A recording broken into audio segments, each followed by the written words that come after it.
linapohubiriwa. Lakini lile neno ikitokea ziki, ikitokea changamoto, matatizo, kwa sababu halikupata nafasi ya kukua vizuri, huyu mtu anatoka kwenye imani. Huyu mtu anamwacha Kristo. Huyu mtu anaikana wokovu, anaikana imani, kwa sababu neno halikupata nafasi nzuri ya kuota. Ndio neno lilodondoka, mbegu iliyodondoka kwenye miamba. Sikiliza nikwambie mpendwa, unapolisikia neno la Mungu, moyo wako usiwe kama mwamba, kwa sababu litaingia, lakini baada ya muda ikitokea ziki, utamkana Kristo. Ndio maana nyakati hizi watu wengi wameshamkana Kristo hata kama wanaingia makanisani. Kuingia kanisani haijamaanisha bado unampenda Kristo. Waweza kuja kumbe una malengo yako, lakini anayempenda Kristo, anayeshikamana na Kristo, anayesema kufa na kupona mimi ni Kristo, hata ikitokea ziki, hata ikitokea changamoto, hata akose pesa, hata akose chakula, hata akose mavazi, hawezi akatikisha imani yake. Atabaki katika hali ya kumtazamia Bwana na kumtegemea Bwana. Hawa ndio watu wanaotakiwa katika wokovu. So watu ambao wanasikia neno wanafurahi, lakini baada ya muda ikitokea ziki wanatengana na Kristo. Ona tu, kula kuna kutenga na Kristo. Ziki kubwa itakapokuja utaweza kuvumilia?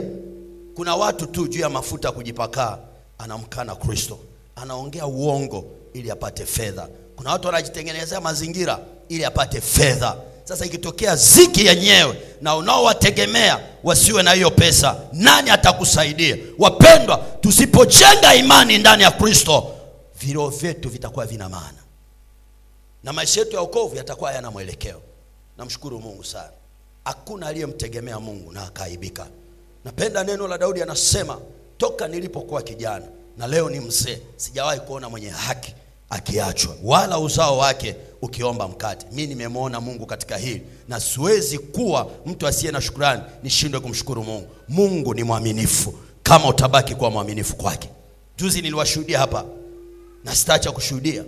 Nilikuwa sina pesa kabisa, na nilikuwa nahitaji ambalo nilikuwa ninahitaji zaidi ya 2,000,000 na kitu, lakini ninavyokuambia Mungu alitenda. Alimuinua mtu mmoja tu kwenye ile 1,500,000 akatoa 1,000,000 tena kesh. Nikasema Mungu ni mwaminifu. Lakini Mungu aliwainua watu, jambo ambalo nilikuwa nalisumbukia natafuta njia gani niweze kupata hela, lakini Mungu akafanya wepesi, na ninavyokuambia nimefanikiwa na tayari nimeshapata kile nilichokuwa nakitafuta. Mungu ni mwaminifu kama utabaki kuwa mwaminifu mbele zake.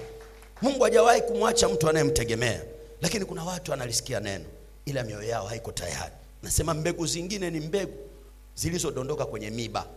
Miba ni msongo wa mawazo ya mambo ya dunia. Yaani upo kanisani lakini unawaza tu dunia. Unawaza tu dunia. Unawaza tu dunia. Asubuhi ya leo ni wangapi wangapi wameamka asubuhi alafu anawaza jinsi atakavyoingia katika ufalme wa Mungu? Ni wangapi asubuhi ya leo?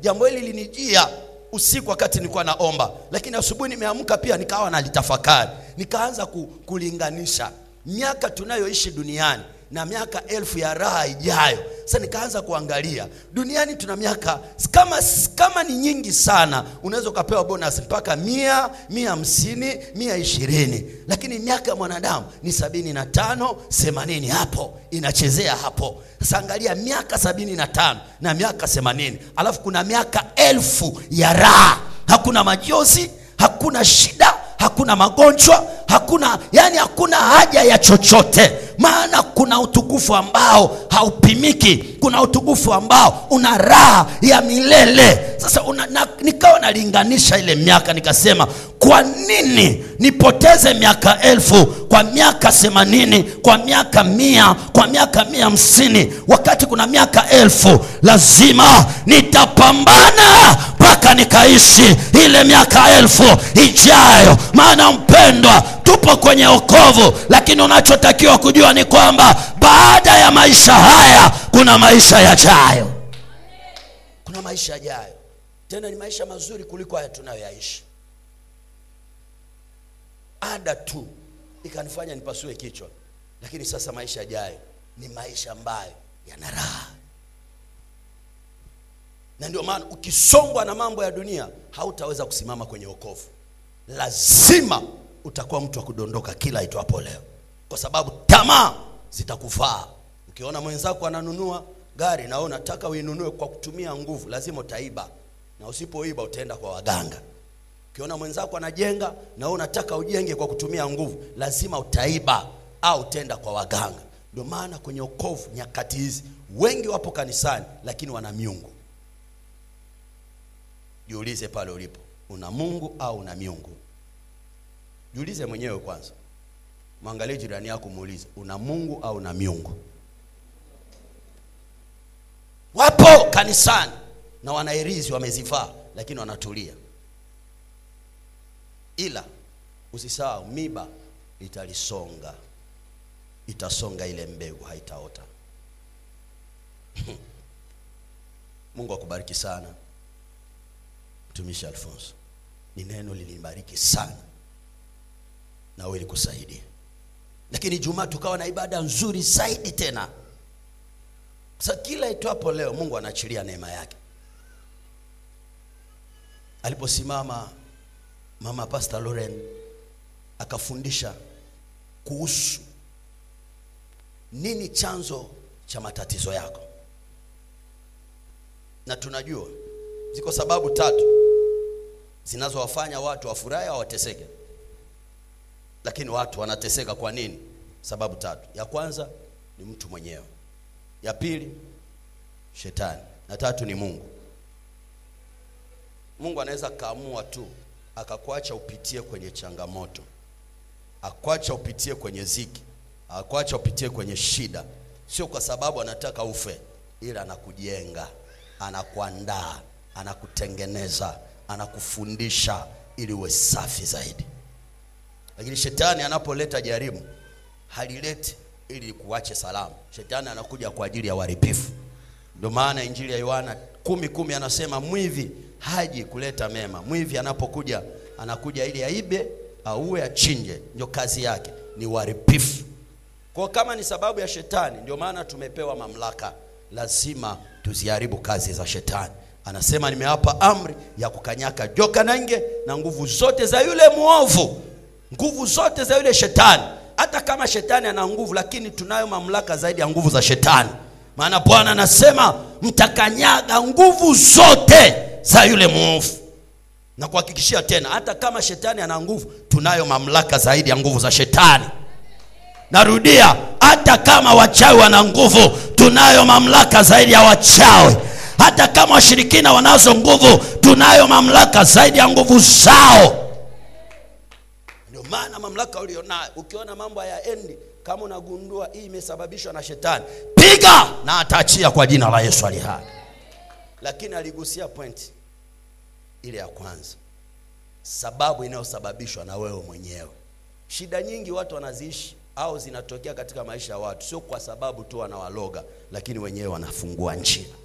Neno la Mungu linasema katika waraka wa mtume Paulo kwa Efeso ile 4:27 anasema, na msimpe ibilisi nafasi. Shetani anatafuta njia, maana yeye anatumia hila. Ukimpa nafasi lazima ataingia na ataleta uharibifu. Maana yake mambo mengi ni sisi tunampa shetani nafasi. Kabla shetani hajafanya kazi, maana yake wewe ndio umemruhusu. Maana kama ukumruhusu, shetani hana mamlaka. Alisoma kitabu cha Ayubu. Ayubu aliyempa ruhusa ni Mungu. Maana yake Mungu ndio alisababisha mateso ya Ayubu. Maana yake shetani alikuwa anamuona Ayubu, lakini angeweza kumfikia Ayubu. Ndio maana shetani akamwambia Mungu, huyu jamaa anakujali kwa sababu umeachilia ulinzi juu yake. Maana yake hata shetani anajua Mungu anakulinda. Ndio maana shetani anatengeneza mazingira ya kukutenga na Mungu ili apate nguvu ya kukuteka. Usiwe sababu ya kujiletea shida kwenye maisha yako. Usiwe sababu ya kujiletea matatizo kwenye maisha yako. Usiwe sababu, usiwe chanzo cha mateso ya watoto wako. Usiwe chanzo cha mateso kwenye ndoa yako. Usiwe chanzo cha mateso kwenye familia yako.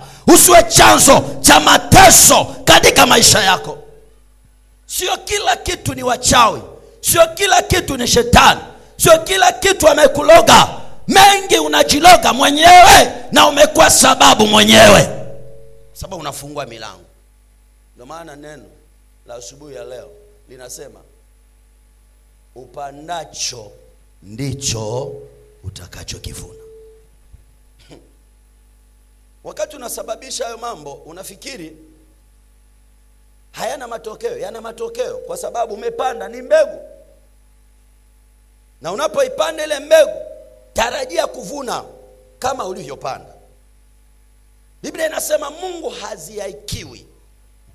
Neno hazihakiwi manake Mungu hapimwi, Mungu hachezewi, Mungu hajaribiwi, Mungu apunguziwi heshima, Mungu akosewi adabu. Mungu hazihakiwi. Mpendwa, anataka ili neno likae kichwani mwako. Kila itopo leo, jua kwamba Mungu tunayemwabudu, Mungu aliyetuokoa, hazihakiwi. Usije kanisani kwa kumziaki Mungu. No. Maana Mungu anakujua kuliko watu ulionao wanavyokujua. Mungu anakuona kuliko watu wanavyokuona. Kwa usije kafikiri kwamba unapojificha mbele za watu na mbele za Mungu unajificha. No, Mungu hazihakiwi. Unaweza kaziaki watu. Unajua kuna ziaka nyingine za dharau. Yaani mtu anafanya kitu nadhani anakifanya, kumbe anakifanya kwa dharau. Sasa Mungu hadharauliwi.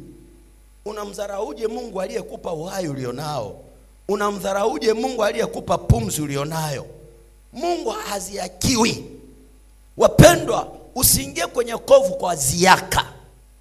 Usiishi maisha ya wokovu kwa ziaka. Usijifanye umeokoka wakati hujaokoka. Mungu hazihakiwi, maana anakujua kuliko watu unaowaogopa. Na hii ni hatari sana, kwa sababu kwenye wokovu watu wanaogopa watu kuliko kumwogopa Mungu. Wanadamu unaweza kawaziaki kwa sababu yani wanadamu ni kama majani. Yanamea lakini jua likitoka yananyauka na yanapita. Ni maisha ya wanadamu yalivyo. Unayemwogopa naye anaogopa. Yaani una kanuni. Yaani wanadamu tulivyo. Ukimwogopa huyu, naye kuna mwingine anamwogopa. Na ule anayeogopa, naye kuna mwingine anamwogopa. Na ule naye kuna mwingine naye anafanya nini? Anaogopa. Si unaona watawala tunao, viongozi wetu wa mataifa. Nao wanaogopana. Anajua mimi kwenye sehemu yangu, lakini ule ananizidi, anamwogopa. Ule naye anafanya nini? Anamwogopa. Ule naye anafanya nini? Anamwogopa. Kila mtu anamwogopa. Tunajua, tunasema la grande puissance mkiswahili ni nini? Uwezo mkubwa, utawala uwezo mkubwa duniani Marekani, si ndio? Lakini Marekani anamwogopa nani? Anamwogopa Putin. Yaani wanaogopana. Marekani naye anamwogopa nani? Anamwogopa China. China anamwogopa naye anamwogopa. Yaani wanadamu tunaogopana. Kwa sababu kila mtu ana kasehemu kake, kautisho fulani, lakini anayepaswa kuogopwa ni Mungu peke yake. Mungu hazihakiwi. Mwambie jirani yako Mungu hazihakiwi. Mwambie Mungu hazihakiwi. Kwa nini? Mungu peke yake ndiye tunayepaswa kumwogopa, kwa sababu yeye ndio mwanzo na mwisho wa kila kitu. Yeye ndio mwanzo wa uhai wako na ndio mwisho wa uhai wako. Aliamua uwepo na akiamua utatoweka. Hata viongozi wakuu, madaraka, mamlaka walionao, utawala walionao, Mungu ndio aliamua wawe jinsi walivyo, na akiamua atawashusha, kama alivyomshusha Nebukadneza. Baada ya kuona anafanyikiwa, kiburi kikaota, Mungu akamtupa porini, akaenda kula na wanyama. Tunayepaswa kumwogopa ni Mungu peke yake, maana Mungu hazihakiwi na mtu yoyote. Biblia inasema wapendwa, Mungu hazihakiwi, kwa maana chochote apandacho mtu ndicho atakachokivuna. Hii ni kanuni ya mbegu, kama tulivyosikia habari ya mpanzi. Na mtu anapotaka kupanda, kwanza anajua aina ya mbegu anayoipanda. Ndio maana nilipokuwa na tafakari ili andiko na kulisoma kwa utulivu, nikaelewa kumbi kila anachokifanya mwanadamu anakifanya kwa kusudi. Halo? Bwana Yesu asifiwe. Nani alishawahi kujaribiwa? Nani alishawahi kujaribiwa? Hakuna alishawahi kujaribiwa. Wote tunajaribiwa, si ndio? Lakini maandiko yanatuambia jaribu linatokana, majaribu yanatokana na tamaa zetu. Soma Biblia. Unasema majaribu yanatokana na nini? Na tamaa zetu. Maana yake majaribu yanatoka. Na shetani hawezi kujaribu kwa kila una. Shetani anakujaribu kwa kile ulichonacho. Halo? Bwana Yesu asifiwe. Naomba nisikilize kwa makini sana. Apandacho mtu ndicho atakachokivuna. Kanuni ya mbegu, ili upande mbegu lazima uijue kwanza. Na unapoipanda unakuwa na tumaini kwamba itaota na italeta matokeo. Maana kila unachokipanda unakijuaka. Maana usingelikijua usingekipanda. Kama umeokoka lazima utajua aina ya mbegu unayoipanda. Kwa nini? Kwa sababu aliyeokoka ana ufahamu, ana maarifa. Na huo ufahamu ni wa kujua kile unachokifanya.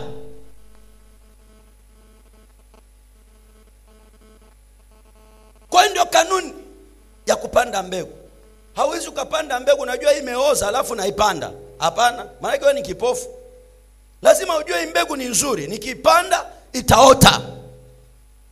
Kwa nini kana tafakari, kumbi kuna vitu ambavyo tunavifanya na tunavijua kabisa, na tunajua madhara yake na tunajua faida yake, lakini tumeamua kufanya. Lakini Biblia inasema upandacho ndicho utakachokivuna. Chochote upandacho mpendo katika maisha yako ndicho utakachokivuna. Na kwa kuwa maisha yetu sio marefu sana, usipovuna wewe uzao wako utavuna. Mungu aziaikiwi. Maana Mungu akiongea ameshaongea. Sasa watu wasidanganyike kwamba kama wewe ukuvuna imeishia hapo. No, kwa sababu wewe umeondoka lakini umeacha uzao. Na wao uzao ni damu yako. Lazima watavuna. Nilipokuwa na tafakari pia nikaenda mbali sana, nikaelewa kama babu zetu walivyopanda uharibifu kwenye madhabahu, ndivyo hata sisi tunaendelea kupanda uharibifu kwenye madhabahu. Halo? Kuna mtu ananielewa? Nisikilize sana. Kwa sababu unachokipanda lazima kitaota. Kitaota baada ya muda. Na kitazaa. Na kitazaa sawa sawa na ulivyopanda. Akitazaa tofauti. Injili ya Luka, Biblia inasema, neno la Mungu linasema ya kwamba mti mwema uzaa matunda mema, na mti muovu, mti mbaya uzaa matunda mabaya. Kwenye mti wa miba hatutategemea kuchuma nini? Zabibu wala tini. No. Kile ulichokipanda, kama ulipanda machungwa, tarajia kuvuna nini? Machungwa. Tuachane na teknolojia za Wachina. Anachanganya mti wa machungwa na mti wa embe, sijui unazaa machungwa au unazaa embe. Tuachane na teknolojia. Ndio maana tunakula vyakula ambavyo vinatuathiri, vinaleta sumu kwenye miili yetu, kwa sababu kanuni ya uumbaji hawezi kaibadilisha. Bwana Yesu asifiwe. Kanuni ya uumbaji usiibadilishe. Na hapa nataka nikwambie kitu kimoja, nasikia Roho Mtakatifu pia ananigusia hapa.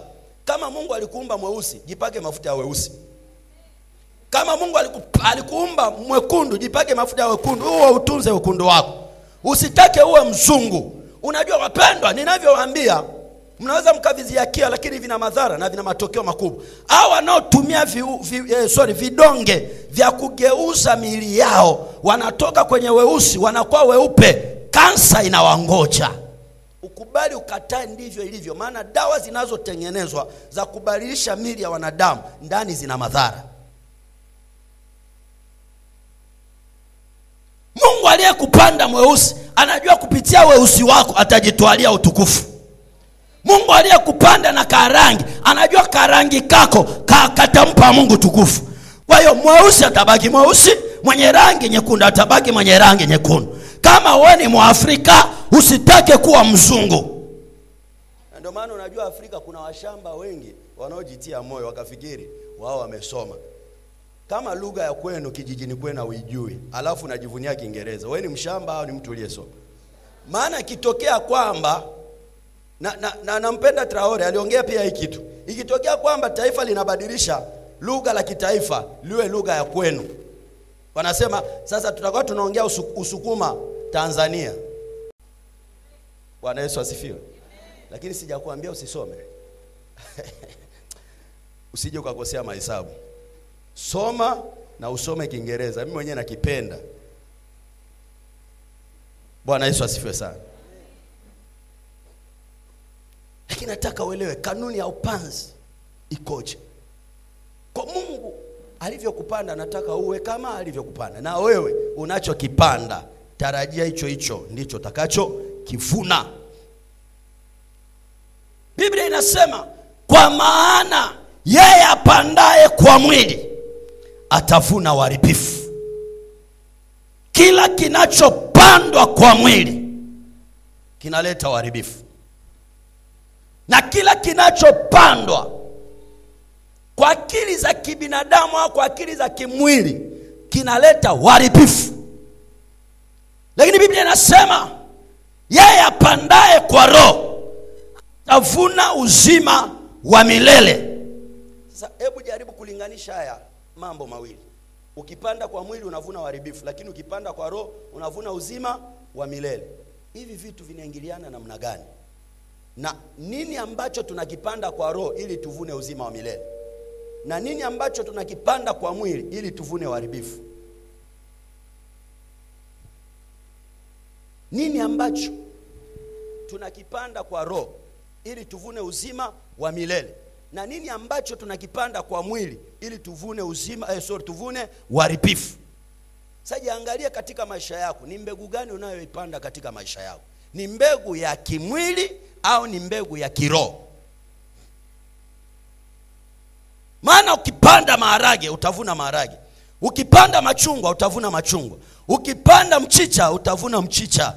Ukipanda njugumao utavuna njugumao. Ukipanda mwembe utavuna embe. Ukipanda parachichi utavuna miparachichi.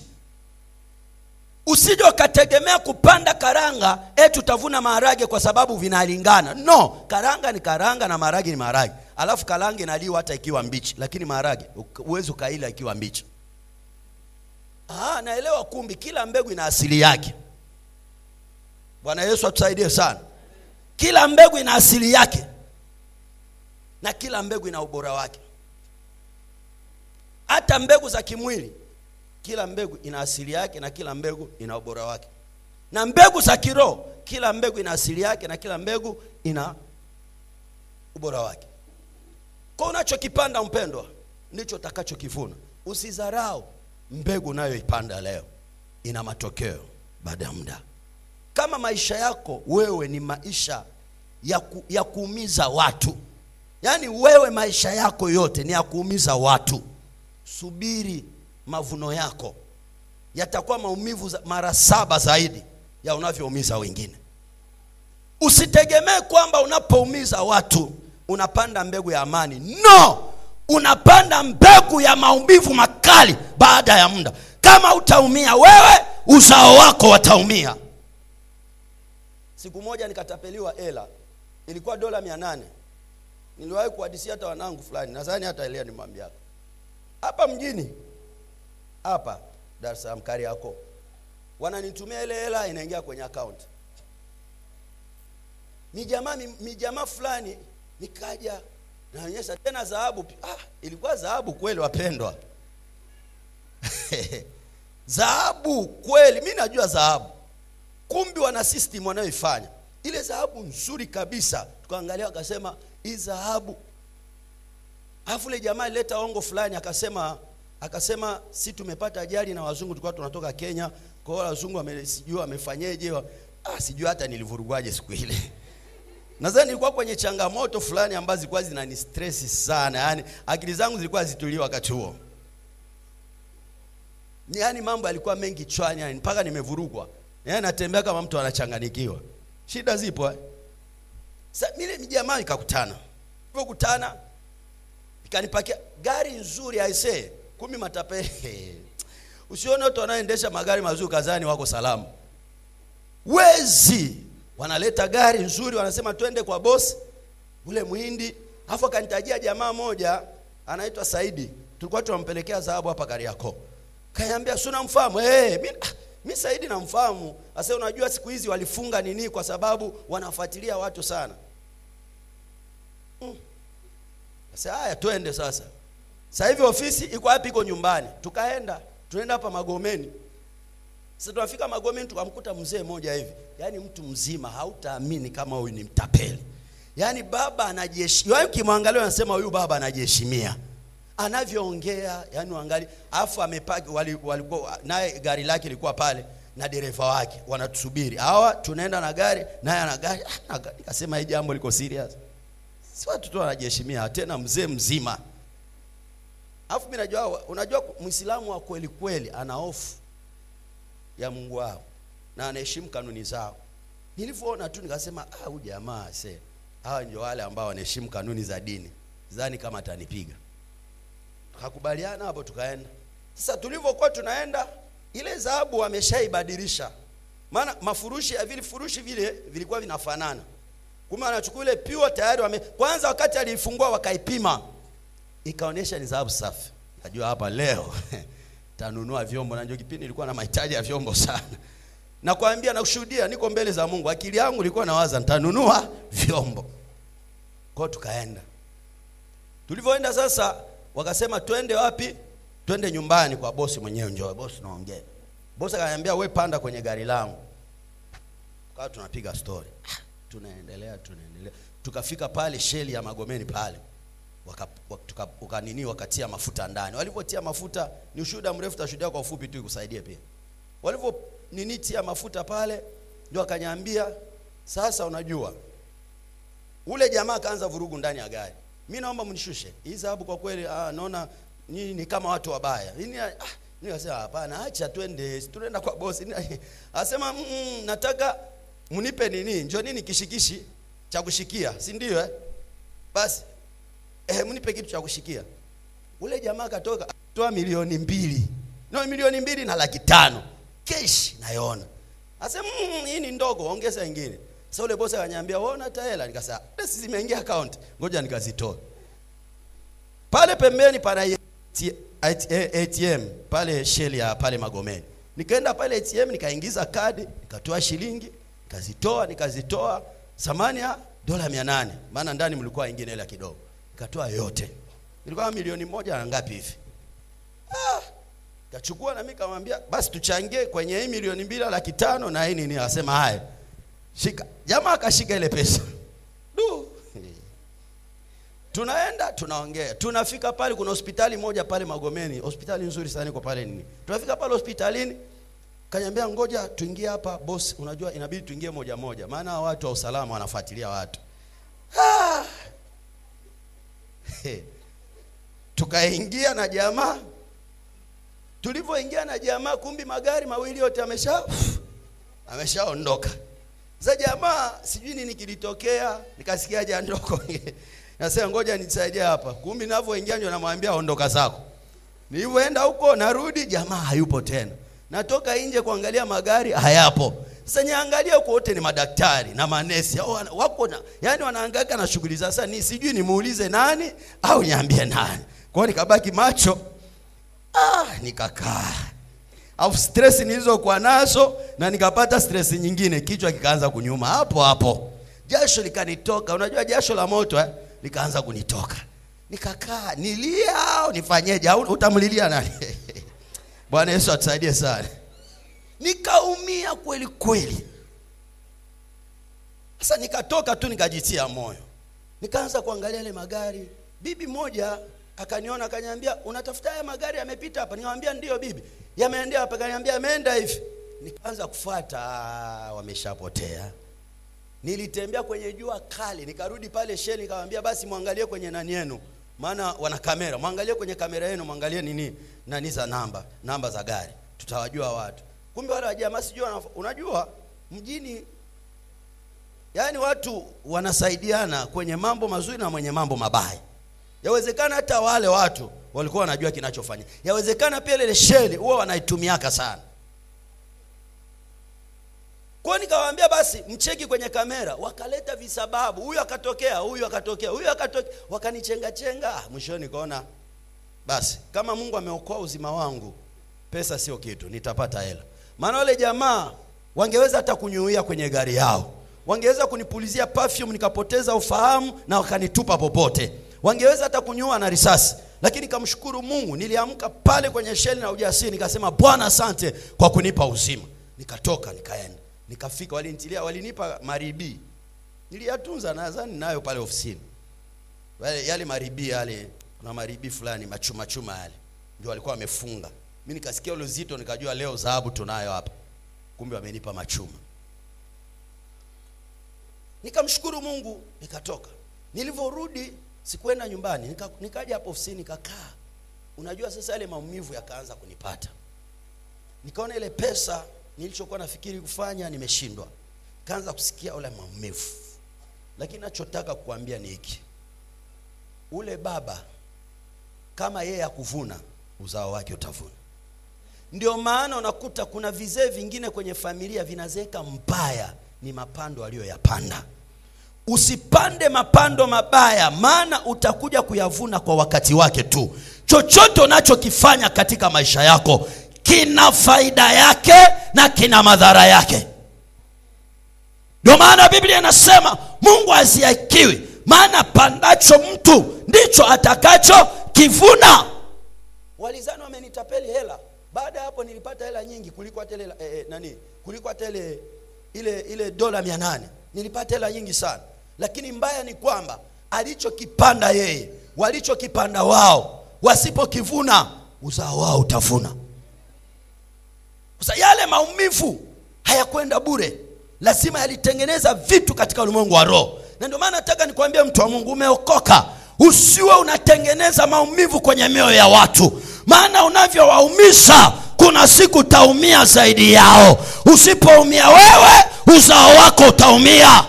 Na ndio maana leo hii tuko kwenye wokovu, tunateseka kwa sababu kuna mambo wazazi wetu waliyafanya yanaleta madhara katika maisha yetu. Mimi namshukuru Mungu sana. Mama yangu ni mtoaji wa ajabu. Mpaka leo ile Mungu anaendelea kumtunza yule mzee wa watu. Ni mtoaji. Yaani yule mama ni mtoaji. Na ndio alinifundisha ile tabia. Na siamini kwamba nitakuja kuvuna mabaya kwa yale wazazi wangu walipanda. No. Na ndio maana kama umeokoka na ukagundua wazazi wako walikuwa wanapanda mapando ambayo sio mazuri, anza kuyaongoa ili asilete madhara kwenye maisha yako baadaye. Ndio maana Biblia inasema kwenye kitabu cha Maombolezo 5:7, Biblia inasema baba zetu walitenda maovu na hata hawapo tena. Hii ni kanuni pia madhabahu. Walitenda maovu na hata hawapo tena, lakini sisi tumeyabeba nini? Ile mizigo tunayochukua sisi. Sisi ndio tunaanza kuvuna. Lakini walipopanda hatukuwepo. Yale waliokuwa wanatenda hatukuwepo. Lakini sasa leo sisi ndio tukao tunaishi. Ndio nikakwambia usije ukazeeka mbaya kwa ajili ya yale unayoyatendea wengine. Maana Mungu anaweza akakuacha hai, lakini mwisho wako ukawa mbaya zaidi. Ndio maana kuna vizee ambavyo vimepoza, yani vimepigwa na straw. Unakuta kizee yani kinateseka. Kwa nini Mungu anakiacha kiteseke ili kivune kilichopanda? Unakuta mtu anauma magonjwa ambayo hayana suluhisho, wakimpeleka hospitali yani hawaoni magonjwa, lakini anaumwa ili pesa alizoiba azirudishe hata kwa magonjwa. Maana unachokipanda lazima utakivuna kwa wakati wake. Na ndio maana mpendwa, tuliokoka lazima tuwe waangalifu kwa vitendo tunavyotenda hapa duniani. Kama maisha yako ni ya uongo, utavuna uongo siku moja. Na kama si wewe, watoto wako watavuna. Kama maisha yako ni ya uzinzi, utavuna uzinzi tu. Kama sio wewe, watoto wako watavuna. Kama maisha yako ni ya wizi, utavuna wizi. Kama maisha yako uko kanisani, unahubiriwa hutaki kubadilika, maisha yako ni ya masengenyo, ni ya umbea, utazaa vitoto vimbea kina miaka 2 lakini watu wanakishangaa mtaani. Kwa sababu kimebeba spirit ya mzazi. Unadhani ni mambo ya kutisha? Si yanaendelea. Kuna vitoto vina mwaka mmoja kinaongea mpaka unabaki unajiuliza, ni kitoto au kimechelewa kukomaa? Kimevuna mapando ya wazazi. Mungu asiakiwi. Ndio maana unakuja kanisani unalia, mtoto wangu amelogwa. Hajalogwa, umemloga wewe. Upo lakini hautaki kubadilika. Upo lakini hautaki kutembea kwa kufuata kanuni za kimungu. Unachokipanda utakivuna baada ya muda.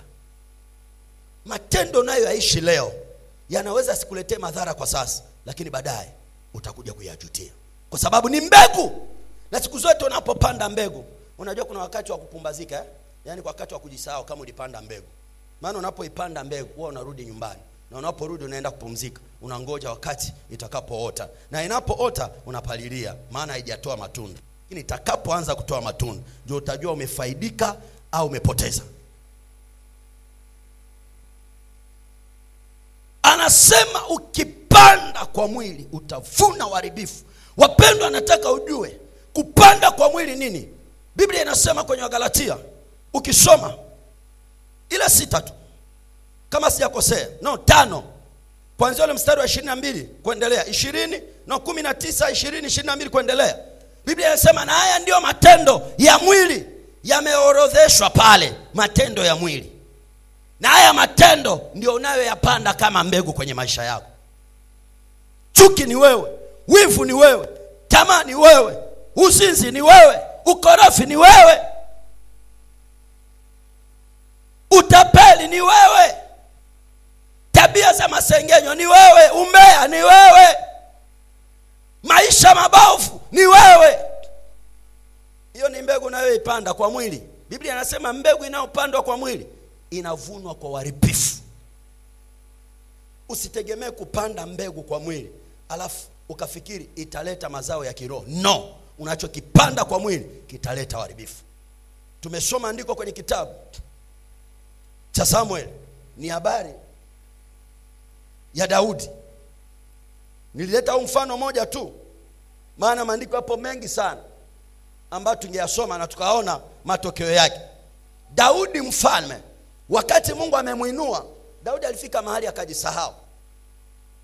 Daudi akafikiri ya kwamba cheo chake kinaweza kumpa access ya kufanya chochote anachokitaka. Sikiliza nikwambie mpendwa, Mungu anapokubariki ujue kuna mipaka yako. Hata kama umeinuliwa sana, ujue maisha yako yana mipaka. Na kuna makatazo kwenye maisha yako. Usije ukavuka mipaka. Utapanda mbegu ambazo baadaye zitakugharimu. Daudi alifikiri cheo chake kinampa access ya kufanya chochote anachokitaka. Kwa hiyo Daudi alifika mahali mpaka kaanza kuzini na wake za watu. Biblia inasema kaja mke wa Uria, alikuwa anaenda kukoga. Mto ulikuwa karibu na ikulu ya Daudi. Kwa hiyo akaenda kukoga. Daudi alikuwa orofani, akamwangalia mwanamke, macho ikatamani. Wewe unajiepusha na mambo mengine. Sio kila kitu unafungua macho anakuwa kama tochi. Yaani unataka uone mpaka utapata shida. Bwana Yesu atusaidie sana. Bwana Yesu atusaidie sana. Daudi akamwangalia yule mwanamke alivyokuwa anakoga, akamtamani. Alivyoona mwili wa Bathsheba akamtamani. Biblia inasema akatuma watu wake. Kwanza akawauliza ni nani, wakamwambia, afu anamwambia vizuri, ni Bathsheba, mke wa nani? Wa Uria. Daudi anajua kabisa ni mke wa mtu, alafu anatuma watu. Wapendwa, sikilizeni, mmeokoka.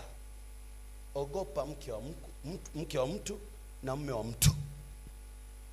Kuna mabinti yani mpaka yani hawana off. Sikiliza nikwambie mwanangu, unavyozini na mume wa mtu, utakapoolewa wakwako naye watamfanya hivyo. Kwa sababu ule mwanamke anapata shida, anapata maumivu, anateseka, anaumia.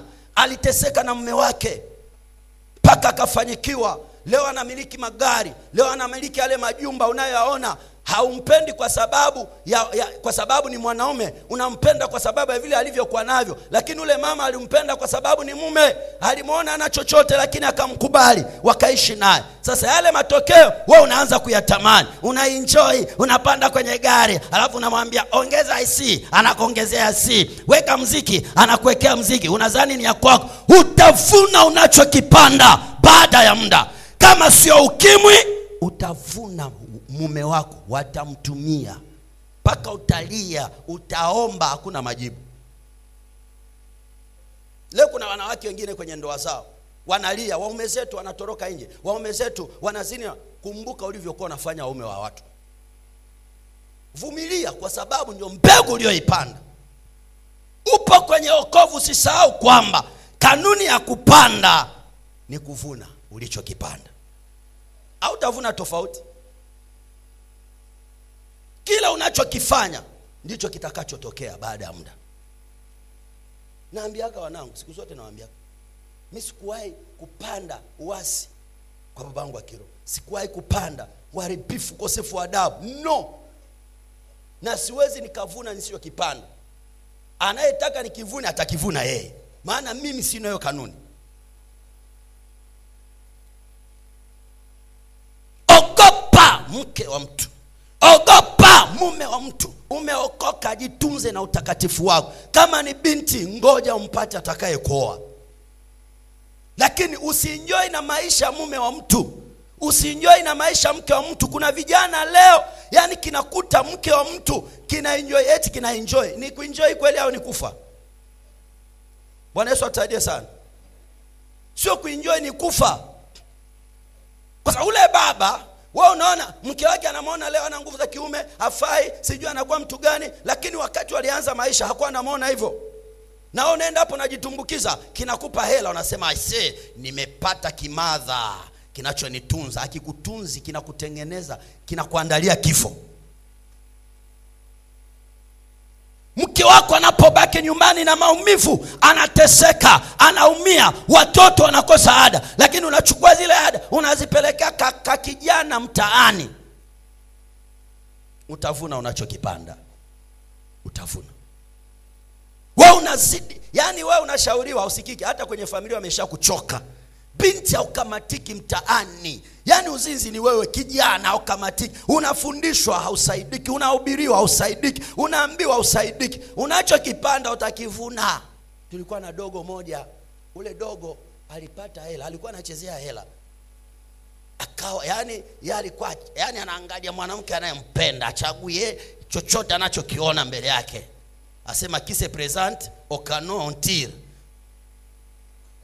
Kinachotokea ndicho anachoshambulia. Kwa hiyo mwanamke yote akimpenda tu anani. Dogo alifanya maisha, kumbe akaenda kutana na mrundi moja hivi. Alikuwa ameathirika, lakini ukiangalia mwili ni kama nyanya. Kibinti kinajitunza, kinakula mayai, machafu yamekaa vizuri, yani mwili una nini. Dogo akasema hapa, akahamia huko Burundi. Akaishi na ule binti, akaishi naye. Dogo akarudi. Kwanza alirudi ameshapigwa, hela imemwishia, anakuja na nguo kwenye mfuko. Ni mtoto wa familia. Sitaki niongee sana kwa ajili yake, maana ashapoteza maisha. Nikaenda nikampokea na mfuko. Mtu alienda na mabegi ya nguo, kampokea na mfuko. Dogo, vipi? Anko, unajua tena. Satulia. Kampa hela, nenda saluni. Maana alikuwa na nywele kama mtu, kama mkimbizi, yani mpaka namuonea huruma, ikasi ya uchungu. Nilikuwa nalala naye. Hela zinadondoka. Wapendwa, nakushuhudia niko madhabahuni, Mungu ananyona. Tulikuwa tunalala naye kitandani. Dola asubuhi, yani naokota dola 100 hizi, kama 500, 600. Yani akirudi amelewa anazidondosha kitandani. Ningelikuwa na maisha ya tamani, ningekuwa nampiga hela sana yule kijana. Nikiziokota nazikusanya nazitia pembeni, asubuhi namwambia na hela zako hizi. Anko, asante. Anachukua dola 200 au 100 anakupa. Dogo alipigwa na ukimwi. Kaanza kumtengeneza. Kamtengeneza. Mwishoni dogo akapoteza maisha. Hayupo. Ile neema aliyoipata angeitunza, wenda wakati tunavyoongea hapa angelikuwa tajiri mkubwa sana na angefanya mambo ya kutisha. Sikiliza nikwambie mpendwa, Mungu anakuwazia mambo makubwa kuliko unavyofikiri. Yale unayoyatenda usisahau kwamba yana matokeo yake baada ya muda. Maana unachokipanda ndicho utakachokivuna, kama Biblia inasema.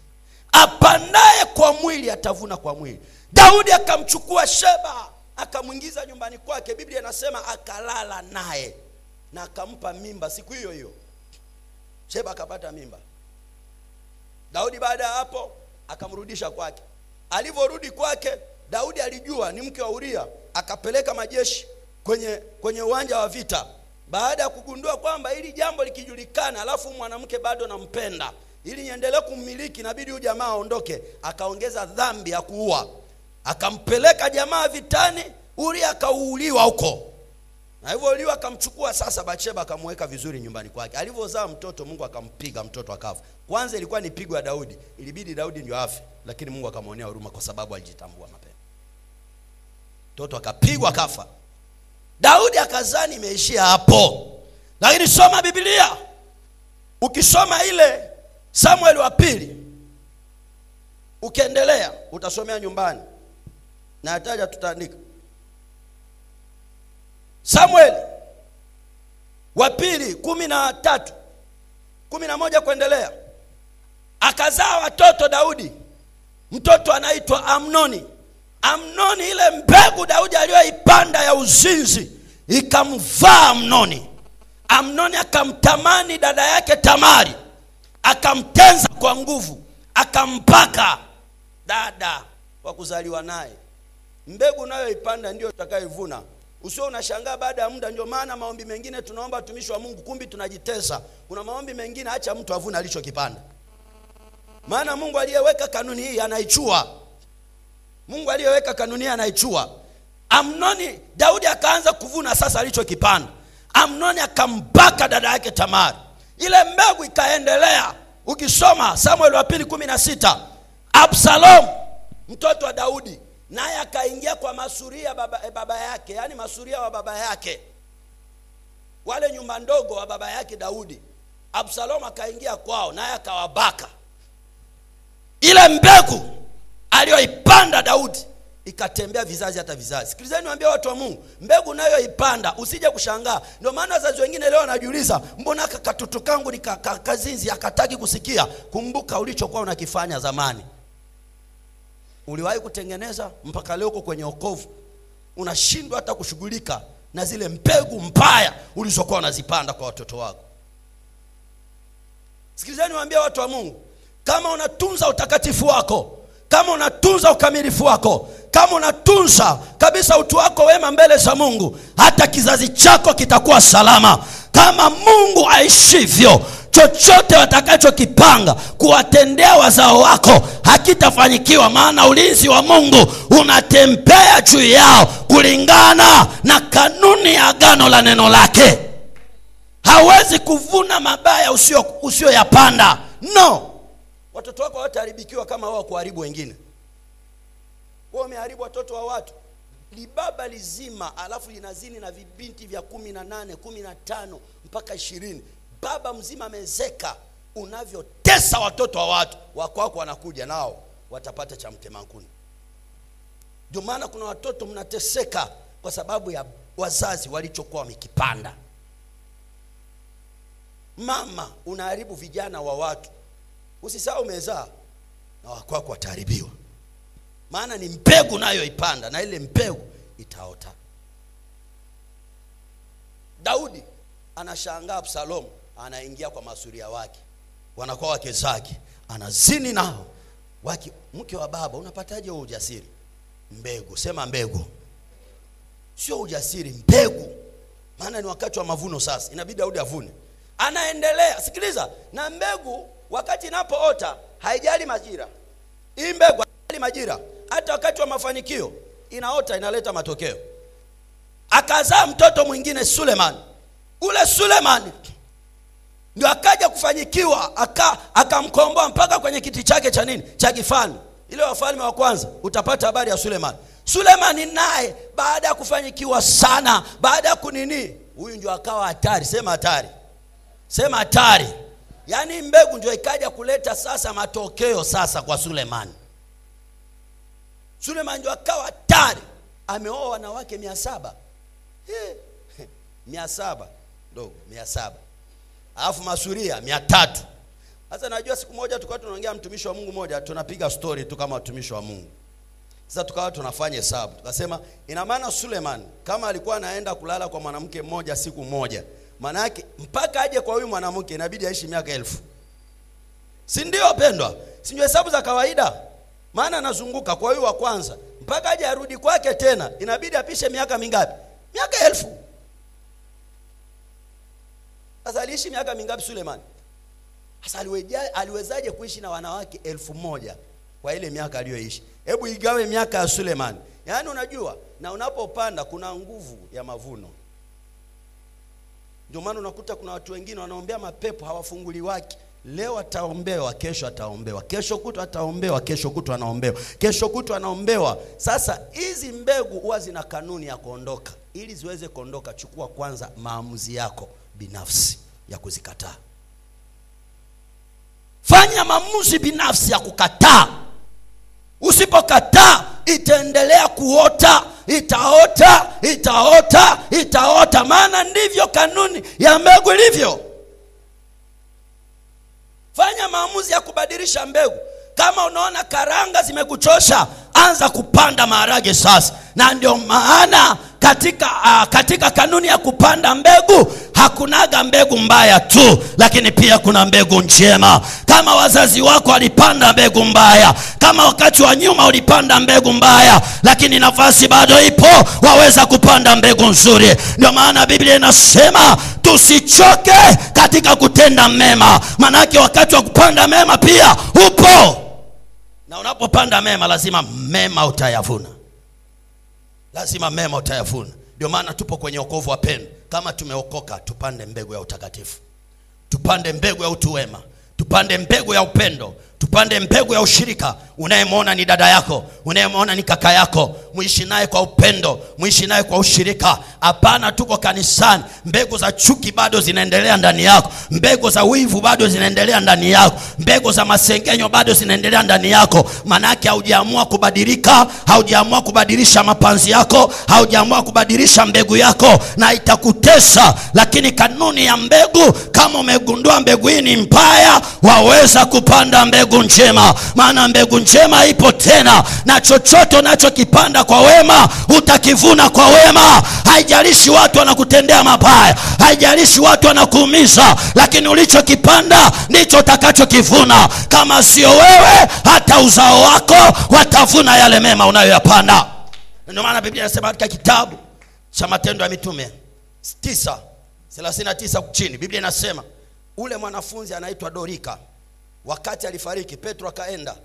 Wakati alienda pale, Biblia inasema wale wajane wakaanza kumuonesha Petro, ona nguo alizotushonea, ona kanzu alizotushonea. Wanamwambia Petro, huyu ni mtu anayefaa, huyu anastahili. Dorika alikuwa ameshakufa, lakini Biblia inasema apandaye kwa roho atavuna uzima wa milele. Dorika alikuwa anawapa nguo, lakini ni pando la upendo wa Mungu. Dorika alikuwa anagawa zawadi, anawapa watu, ilikuwa ni pando la kiroho. Na ndio maana alipokufa, Biblia inasema Mungu akamtuma Petro. Petro akafika mahali pale, akamwombea Dorika, maana Dorika alipanda mbegu ya kiroho, akavuna uzima wa milele.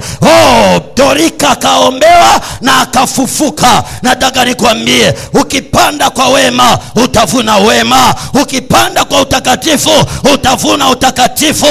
Ndio maana Biblia inasema wanaokufa katika Bwana, matendo itawafuata, watavuna walichokipanda.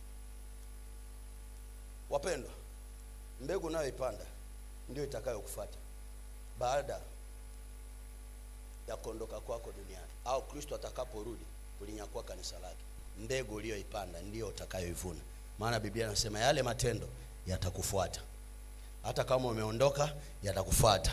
Dorika matendo yalimfuata, maana ni mbegu ya kiroho. Na nataka nikwambie, mbegu ya kiroho haiozi kama mbegu ya kimwili. Ya kimwili inaoza, lakini ya kiroho haiozi. Na ndio maana mema unayotendea watu, Biblia inasema usichoke katika kutenda mema. Uwatendee watu wote unapopata nafasi, lakini hasa kwa waaminio waliokoka. Unayemwona ni ndugu yako, ni zaidi ya ndugu uliyezaliwa naye damu. Kama una kitu cha kumsaidia, msaidie. Kama unaona anateseka, mpe hata mtaji ili ainuke tena, maana huyu ni zaidi ya yule ulizaliwa naye. Biblia inasema usichoke kutenda mema. Ndio unapopanda, kuna watu wanainuka wanakutendea mabaya, lakini hiyo sio kanuni ya kupanda mbegu. Hata kama umeumizwa baada ya kutenda mema, usiache kutenda mema. Hata kama umeumizwa baada ya kupanda mema, usiache kuyapanda mema. Utavuna kwa wakati usiojua, maana Mungu analishika neno lake na anatunza agano la neno lake. Mabaya yanavunwa kwa mabaya, lakini mema yanavunwa kwa mema. Na ndio maana chochote unachokifanya kwenye wokovu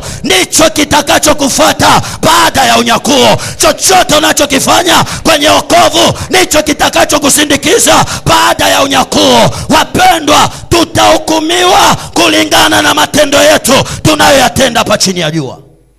Hatutahukumiwa kwa sababu tuliingia kanisani tu, no, tutahukumiwa kwa yale tunayoyatenda.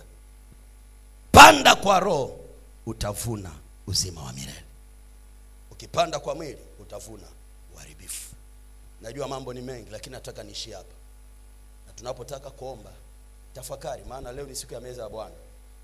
Kuna wengine wanaposikia meza ya Bwana wanaogopa, hawataki kushiriki meza ya Bwana. Shida nini? Mbegu wanazozipanda.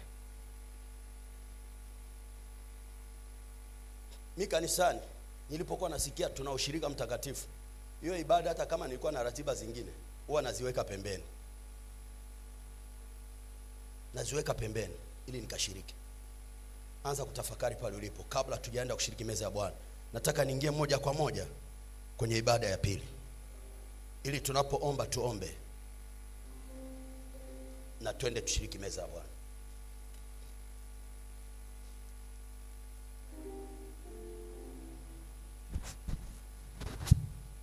Ili neno ulitafakari hata utakaporudi nyumbani. Unapanda nini kwa wakati huu? Unapanda nini katika maisha yako? Unapanda nini kwenye wokovu wako? Unapanda nini? We maisha yako ni ya ujeuri, haogopaki mtu mpaka unaambia na watu mimi siogopaki. Na wewe utafika mahali ambapo utatamani uogope, hautaogopwa. Heshima yake watu jeuri, una kiburi cha uzima. Kuna wakati utafika kiwango cha kutaka heshima, hautaheshimiwa. Na ndio wakati unakutaka mtu anaanza kujiona fai. Sababu Mungu atakupa kile ulichopanda. Mungu hatakupa usichokipanda. Anza kutafakari mpendwa. Ni mbegu gani unaipanda katika maisha yako? Ni mbegu ya mwili au ni mbegu ya roho? Ni mbegu ya mwili au ni mbegu ya roho? Ndio maana niwatie moyo sana wanangu. Nyinyi mnaojitahidi wakati mwingine kwenye mikesha, hamkosi maombi ya mikesha. Maombi mnayoyaomba yatakuja kuvunwa hata na uzao wenu kama nyinyi hamtakuwepo. Lakini kwa kuwa Mungu bado anawaweka, hayo maombi mtayavuna. Mtayavuna. Bidii yako ya ibada, moyo wako wa ibada, kujitoa kwako katika kumtumikia Mungu, sadaka unazozitoa mbele za Mungu, utavuna. Utavuna. Maana unachokipanda ndicho utakachokivuna. Anza kutafakari. Anza kutafakari. Umepanda vitu gani katika maisha ya watu na kwenye maisha yako mwenyewe? Umepanda nini? Umepanda nini? Umepanda. Wakati huu tunakaribia kwenda kushiriki meza ya Bwana. Ningependa niunganishe ibada moja kwa moja ili tusiweze kupoteza muda sana. Wakati unatafakari mbegu uliyoipanda, nataka uione pia faida ya kushiriki meza ya Bwana. Faida ya meza ya Bwana. Wapendwa, kwa dakika moja tu mwambie Bwana, nisaidie. Nipe neema ya kupanda mbegu ifahayo. Nipe neema ya kupanda mbegu ya kiroho. Nipe neema ya kupanda mbegu ya rohoni. Unisaidie Bwana, nisipande mbegu ya kimwili ikaja kuniletea uharibifu baadaye nikaanza kujutia wokovu wangu. Nisaidie Bwana, nipe neema ya kuipanda mbegu ya mema. Nipe neema. Mwambie Bwana akupe neema.